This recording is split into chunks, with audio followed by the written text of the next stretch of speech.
Hi everyone, I'm Alex West, author and co-host of the Faculty of Horror podcast, and welcome back to Sympathy for the Sequel here on RUE MORGUE TV.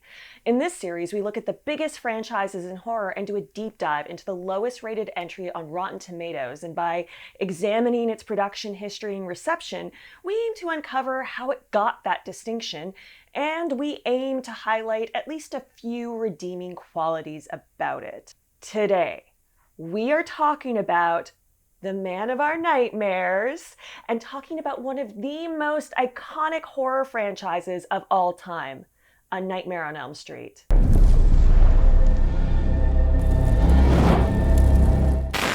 The lowest rated entry of the Nightmare franchise, according to Rotten Tomatoes, is Freddy's Dead, The Final Nightmare, which has had a bit of a reappraisal in the last few years, with a lot of fans coming to its defense as a creative outlier from the franchise. But it still sits at 23% on Rotten Tomatoes.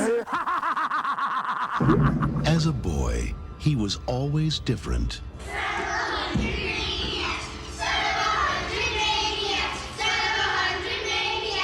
Steve Newton from the Georgia Straight writes, Freddy Krueger's 3D death is about as lame as the rest of this crummy flick, the sixth and supposedly last in the often imaginative but ultimately numbing Nightmare on Elm Street franchise. It's a new beginning. The beginning of the end for Freddy. Mike Massey from Gone with the Twins writes, it's an incredibly poor way to end the series, unfaithful in its storytelling and tone, pervaded by rock music segues for modernity, and utterly amateurish in its execution. What's with kids today, huh? Freddy's Dead, The Final Nightmare. Great graphics. They've saved the best for last. Now, we're in trouble right off the bat when the film opens with not one, but two quotes. The first one is a highfalutin Nietzsche quote that's basically a thought bubble about sleep and stuff. And it's frankly on the screen for like a few seconds too long. The second quote is from our very own Freddy Krueger, taken from Nightmare on Elm Street 3 Dream Warriors, which is an iconic Freddy line, but doesn't really make sense here other than to remind us of an earlier, more beloved sequel. And it's within that thematic gap that Freddy's Dead finds itself. The film has some really interesting ideas about the toll of violence and trauma and how a child murderer has risen through the genre to become a cultural icon but is held hostage by a slasher-based formula that struggles for derivation for an imagined audience. New Line, the studio behind Nightmare on Elm Street, had a bona fide hit on its hands when Wes Craven's original hit theaters in 1984. And like any studio looking to make bank, they milked that cash cow dry with sequel after sequel after sequel, hitting theaters faster than Elm Street kids could be thrown into asylums. The premise for Nightmare on Elm Street, for anyone who's not familiar, centers around Freddy Krueger, a janitor and child murderer who the parents of Springwood, Ohio, kill. They burn him alive in a boiler room, only to have Freddy return, enacting vengeance on their children when they hit their teen years. Now, Freddy returns from beyond the grave and traps and murders the children of Elm Street in their dreams, which he turns into nightmares. Whatever you do, don't fall asleep. This concept was incredibly and effectively used and realized in the original film, which still packs a punch to this day, but has gone off in a variety of directions in all of the sequels. After unrelenting and punishing production schedules that saw 5 films released in theaters from 1984 to 1989, with the 5th entry, A Nightmare on Elm Street, The Dream Child, bringing in the lowest box office of the franchise, the team at New Line decided to make, in their minds, a drastic turn in the franchise. While then up-and-coming director Peter Jackson was working on a treatment for this new nightmare, the reins were eventually handed to franchise veteran Rachel Talalay, who decided it was time to kill Freddy once and for all. Talalay had not only worked on several previous Nightmare entries, but had recently worked with John Waters on Hairspray and Crybaby, and she would go on to direct the cult classic film Tank Girl in 1995. This melange of styles gave Talalay a really unique blend of humor and style that she really did try to imbue in Freddy's Dead.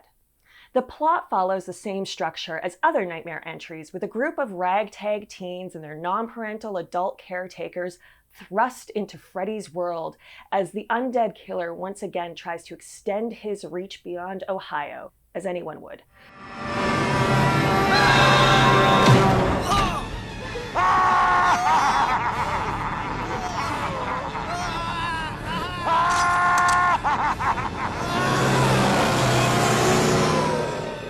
No screaming while the bus is in motion. As the film progresses, the teens begin to die as they uncover their true identities and how they are connected to Freddy. Unfortunately, Freddy's Dead can't break away from the slasher structure, so the deviant elements that Talalay and screenwriter Michael DeLuca inject into the story feel really shoehorned in rather than organically stemming from it. One of the most notable derivations from past entries is the humor. While Freddy has been wisecracking since the first sequel, Freddy's Dead attempts to go full-on Looney Tunes to really mixed results. At best, it's groan-worthy. At worst, it's annoying. The figure of Freddy who terrified audiences in the original is simply not the Freddy here. And given the tone of the film, it's hard to know what to do with him, especially as the title promises a death knell unlike any other. The Nightmare franchise was also known for tackling trends from then popular culture as well as sensitive teen topics. In this film, we have everything from molestation to cracks about the Nintendo Power Glove. Hey, you forgot the Power Glove! The most egregious part of Freddy's Dead is Freddy's death. We've got our final girl Maggie ready to take on Freddy and his dream demons and end the nightmare once and for all. And what we get is tantamount to a light tussle and a bit of a slap fight. Give Daddy the glove back, Princess. Never! It's hard to kill such an iconic figure, especially when he's been killed in previous entries. But if you're gonna call the film Freddy's Dead, you need to have some budget and imagination for the final sequence. But let's talk about some good things. Robert Englund. He is always game to play and talk about Freddy, and he's asked to do a lot of outside-the-box things in this film, and he's really trying. And some of it almost works. And for as weird and wacky as this film is, Lisa Zane as Maggie does a really good job of keeping it grounded in her scenes. Nightmare films are known for their iconic death sequences, and while this one has some missteps, Oh, yeah. Carlos's death is one of the best in the whole franchise. From the map gag, to the Q-tip, to the hearing aid from hell, you feel every step of this death. The brief but incredibly provocative scene at the Springwood Town Fair. Now that Freddy has murdered all the kids in town, the fair is populated by the few remaining adults, making for an incredibly unsettling and unforgettable scene. And all of this hints at a much more terrifying and intriguing film than Freddy's Dead, which I really wish we would have gotten to see fully realized. Oh, what beautiful, adorable children! Would you like to come and live with us? It's been so long since we've had children in the house. So long. This time I swear it'll be different. This time I'll be careful and I'll hide you better so that he'll never find you. Looky, I got your nose, looky.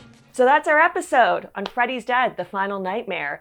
If you like this episode, give this video a thumbs up and subscribe if you haven't already. And comment below, let us know what you think of the Nightmare series and what franchise we should tackle next on Sympathy for the sequel. And until next time, we'll